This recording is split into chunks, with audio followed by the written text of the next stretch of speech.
ca tình nhân tơ than, khắp thế gian nghe như con sông trôi nghẹn ngào.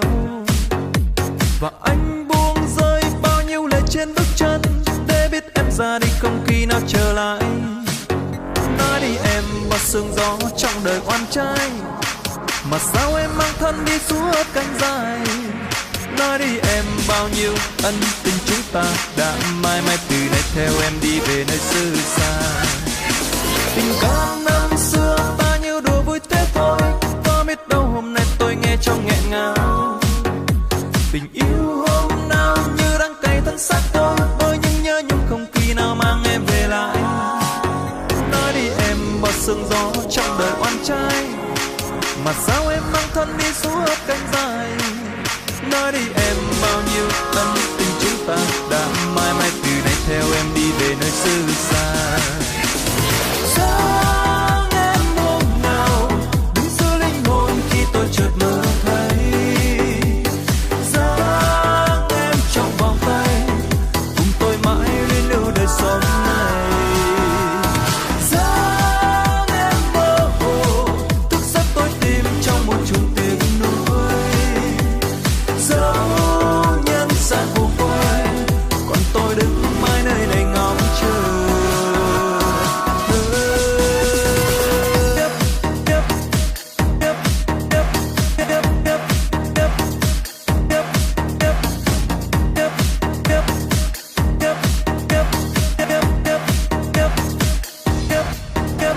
Ngoài kia bao nhiêu câu ca tình nhân tơ than, khắp thế gian nghe như con sông trôi nghẹn ngào.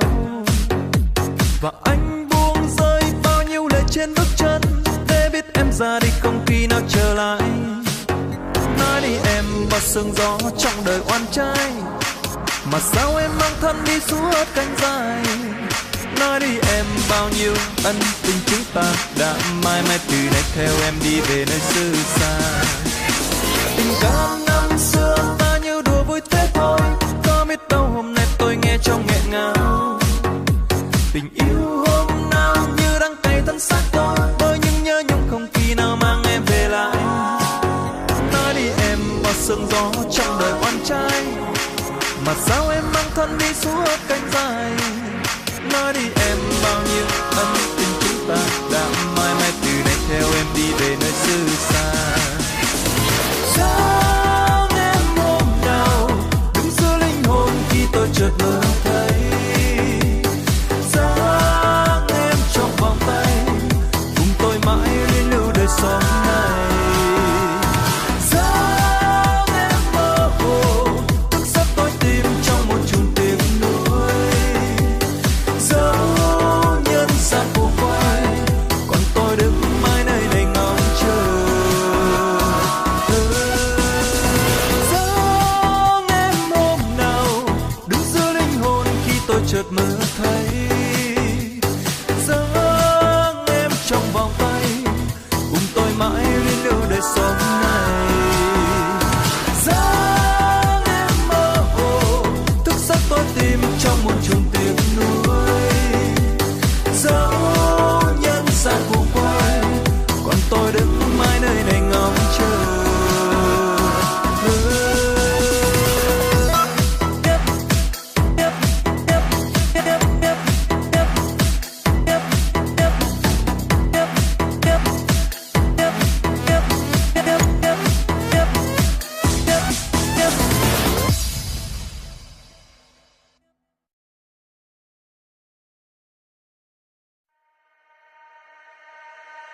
Nếu như ngày xưa chúng ta không yêu nhau đến rồi bây giờ lìa ta, thì chắc có lẽ sẽ không đau khổ. Yêu thương vụn vỡ thêm một lần nữa. Giờ anh sẽ không níu tay em lại, để yêu thương ấy dần dần phôi phai. Chúc em ngày mai hạnh phúc bên ai, đừng giống như anh với em hiện tại. 1, 2, 3, go!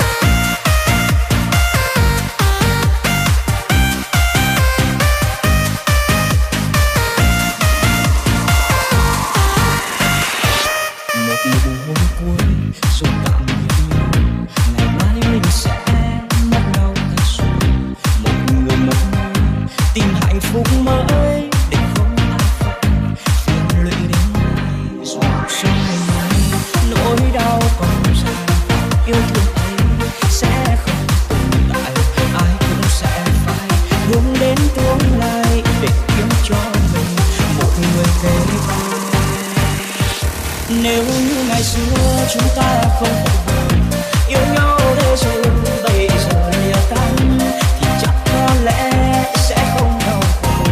Yêu thương đừng vỡ thêm một lần nữa, rằng anh sẽ không níu tay em lại để yêu thương ấy dần dần thôi phai. Chúc em ngày mai hạnh phúc bên ai, đừng giống như anh với em hiện tại.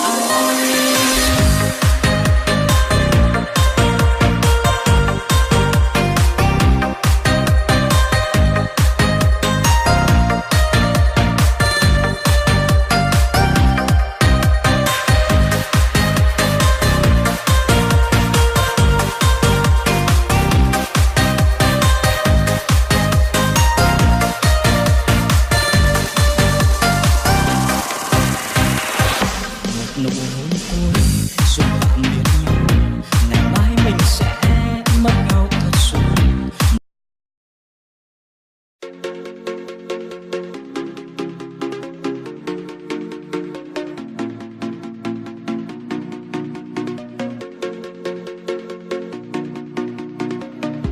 Em hãy chờ đợi anh nhé, anh sẽ bay về ngày xuân. Anh sẽ lau giọt nước mắt bao nhiêu ngày qua em đã khóc sưng lên kia. Anh sẽ ôm em thật chặt cho đến khi nào em ngủ say. Anh xin hứa sẽ không bỏ mặc em nữa đâu. Thế giới này thật nhỏ bé, ta sinh ra để dành cho nhau. Thời gian sau ngày chia ly chẳng thể mà phai những ký ức ngọt ngào. Sẽ làm đôi ta yêu thêm say đắm hơn xưa rất nhiều. Tình yêu vẫn trao em rộng lớn, yêu hơn bao ánh sao đêm vẫn mãi sống đời.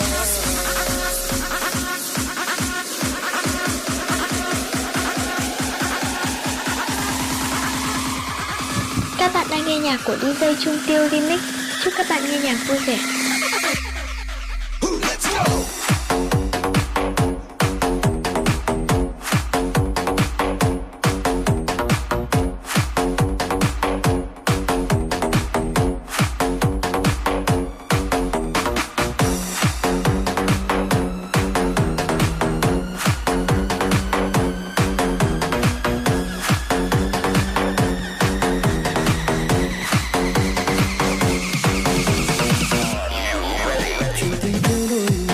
Trong bao ngày nước mắt, nếu phải có ngày một trong hai ta buông tay anh cũng không bất ngờ. Đã bao đêm anh ngồi khóc, ngày nhớ đêm mong vời. Sợ rằng em cô đơn mệt mỏi khi phải sống xa anh. Anh không dám hứa yêu em đến hết cuộc đời nhìn thấy nhau, nhưng trong anh có đủ sự tự tin để nói với em một điều. Anh yêu em, thương em nhiều lắm, nhiều hơn cả bản thân mình. Anh sẽ đánh đuổi tất cả mọi thứ, chỉ cần được nhìn em vui. Em hãy chờ đợi anh nhé, anh sẽ bay về ngày thôi. Anh sẽ lau giọt nước mắt bao nhiêu ngày qua em đã khóc sưng lên kia. Anh sẽ ôm em thật chặt cho đến khi nào em ngủ say. Anh xin hứa sẽ không bỏ mặc em nữa đâu. Thế giới này thật nhỏ bé, ta sinh ra để dành cho nhau. Thời gian sau ngày chia ly chẳng thể mà phá những ký ức ngọt ngào. Sẽ làm đôi ta yêu thêm say đắm hơn xưa rất nhiều. Tình yêu anh trao em rộng lớn, nhiều hơn bao ánh sao đêm vẫn mãi sống đời.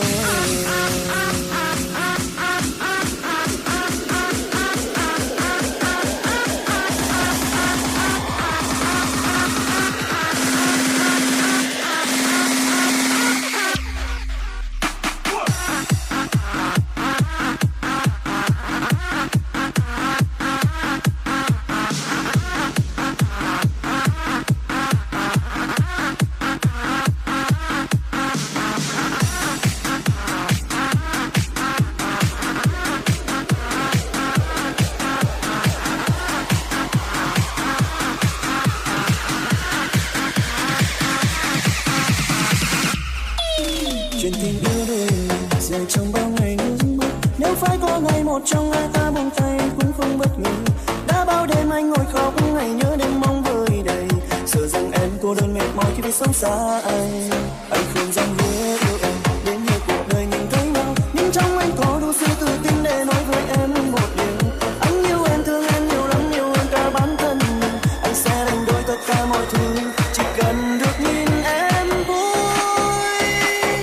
Em hãy chờ đợi anh nhé, anh sẽ bay về ngày thôi. Anh sẽ lau giọt nước mắt bao nhiêu ngày qua em đã khóc sưng lên kia. Anh sẽ ôm em thật chặt say. Anh xin hứa sẽ không bỏ mặc em nữa đâu.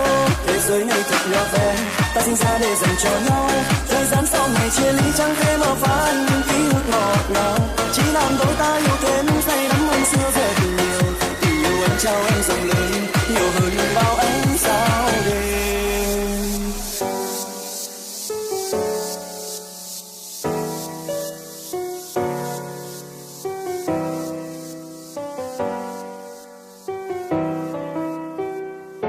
Em hãy chờ đợi anh nhé, anh sẽ bay về em phố. Anh sẽ lau giọt nước mắt bao nhiêu ngày qua em đã phát sưng lên kìa. Anh sẽ ôm em thật chặt cho đến khi nào em ngủ say. Anh xin hứa sẽ không bỏ mặc em nữa đâu. Để rồi